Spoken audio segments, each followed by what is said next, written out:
Jimmy Mouse and the Cake Competition. Dedicated to Nina from Strasbourg in France. Hello, hello, and welcome to Story Nori. You're listening to Jana, and I am back with a mouth-watering mousy story featuring Jimmy Mouse and his friends.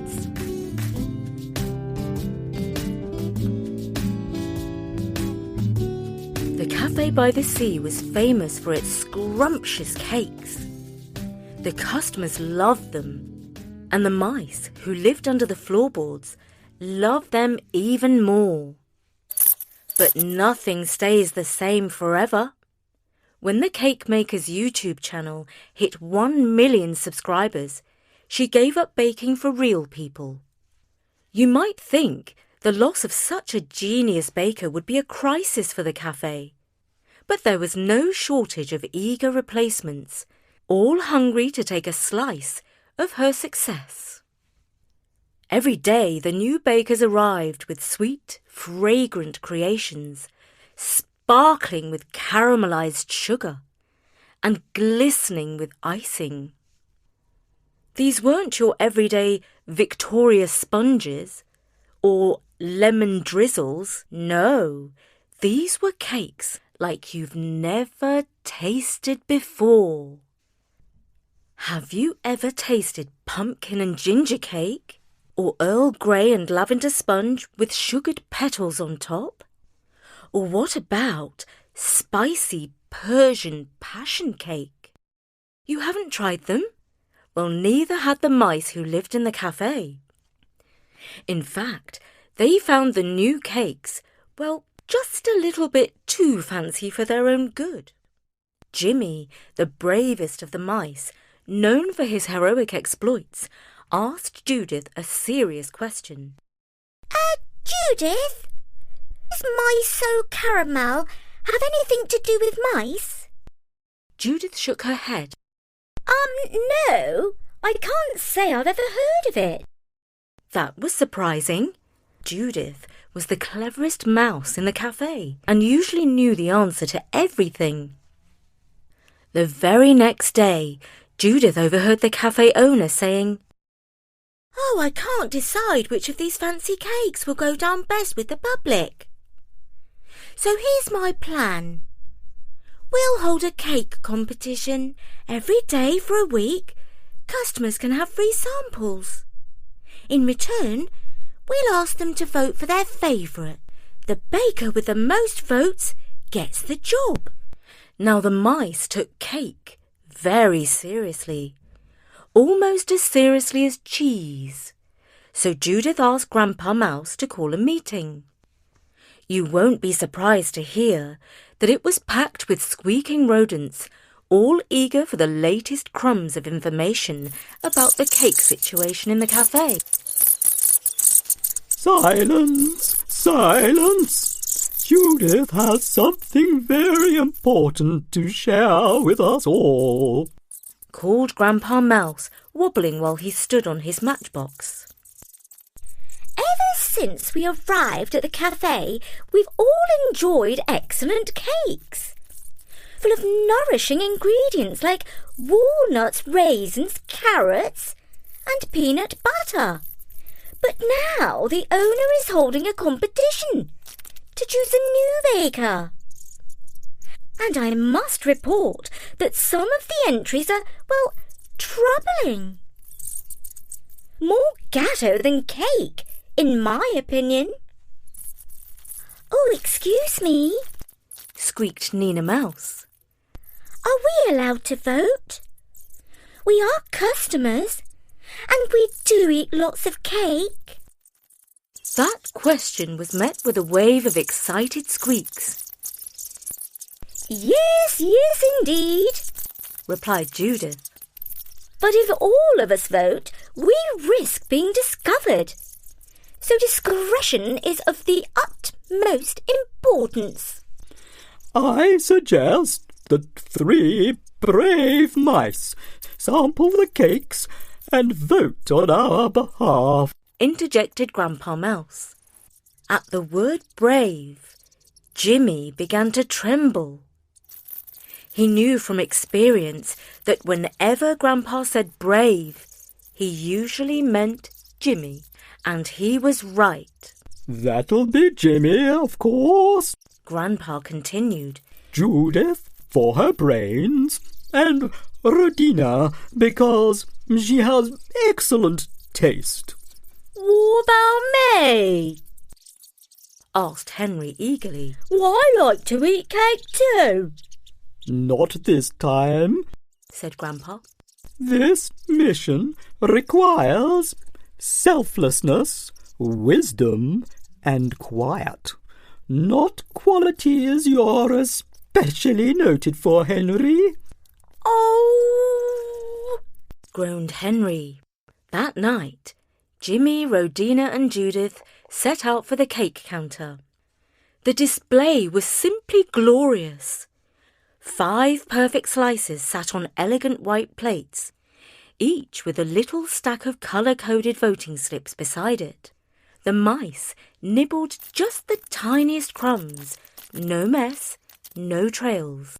Judith made careful notes. One cake was so spicy it made Rodina sneeze. Achoo! Another had so much coffee in it, Jimmy got the jitters and started racing around in circles. This cake wants to fight me, he squeaked. But one cake stood out. A golden brown hazelnut and honey crumble. It was soft, nutty, lightly sweet, and perfectly crumbly. The scent alone could make your whiskers curl with joy. Judith gave it a thoughtful sniff and a careful nibble. This down-to-earth cake contains a slow-burning energy. Oozing from the nuts and natural sweetness from the honey, it's not just delicious, it's nutritionally sound. Jimmy bounced up and down with enthusiasm. And my taste buds are voting for this one too. Rodina sighed dreamily and said, If I ever fall in love, I hope it tastes like this. The winning cake had purple-coloured voting slips, so they called it the purple cake, even though it was actually hazelnut colour. Quietly and carefully, the 3 mice picked up all 20 purple slips and dropped them one by one into the ballot box. This is what they call democracy, said Judith. Then they scurried home. Mission accomplished. Back at the nest, Henry was waiting, eyes wide and whiskers twitching. Did you have a delicious time? He asked hungrily. Henry, scolded Judith. This was strictly business. We carried out our cake-eating duties with due care and attention. But as soon as the others settled down, Henry sneaked out. He scrambled onto the counter and nibbled every cake in reach, especially the spicy one. His tummy swelled up like a puffed-up pudding, and he left a mess of crumbs and icing across the entire display. But the next morning he groaned. Oh, my stomach! So loudly that he woke up Grandpa Mouse. What's wrong, little mouse? Asked Grandpa. I ate bad cake, moaned Henry. Just one tiny crumb and it poisoned me. Grandpa looked suspicious, so he instructed Judith, who acted as the chief nurse, to examine Henry's belly. Oh, tut-tut! He hasn't just eaten one tiny crumb, she explained. His stomach looks like he's eaten a crumb the size of an elephant. He's not poisoned. He has stuffed himself silly. What's worse, he's made an awful mess. Just then, the cafe door opened. Oh no! What's happened here? Exclaimed the owner. Cake all over the place. Looks like we've got mice, said the assistant grimly. The owner groaned. I hate calling Killer Mouse. Those guys look like rats themselves, and they scare off the customers. Behind the skirting board, the mice froze. Killer Mouse, whispered Jimmy. We'll all have to evacuate. It's all your fault, Henry, Judith hissed. No, it isn't, Henry protested. Suddenly, there was a flutter of wings, and a bird-shaped shadow glided over the floor. A seagull flew in through the open skylight and crash-landed on the counter. With a loud squawk, it snatched up the remaining hazelnut and honey crumble cake in its beak and flapped out through the cafe door. The owner stared. Then she burst out laughing. Oh, so that's the cake thief! No need to call Killer Mouse then, said the assistant. The owner opened the ballot box. Oh, I don't remember this many people voting for the purple one. But you know what? It was my favourite too. Always trust your gut. She called the winning cake's baker, and by afternoon she had arrived with 6 more cakes. That night, after the coffee shop was closed, the mice held a great party to welcome in the new era of wonderful and nutritious cakes. Most of them ate too many nuts and crumbs, but you have to let yourself go once in a while. Not Henry, though. He was lying down with a terrible gassy stomachache.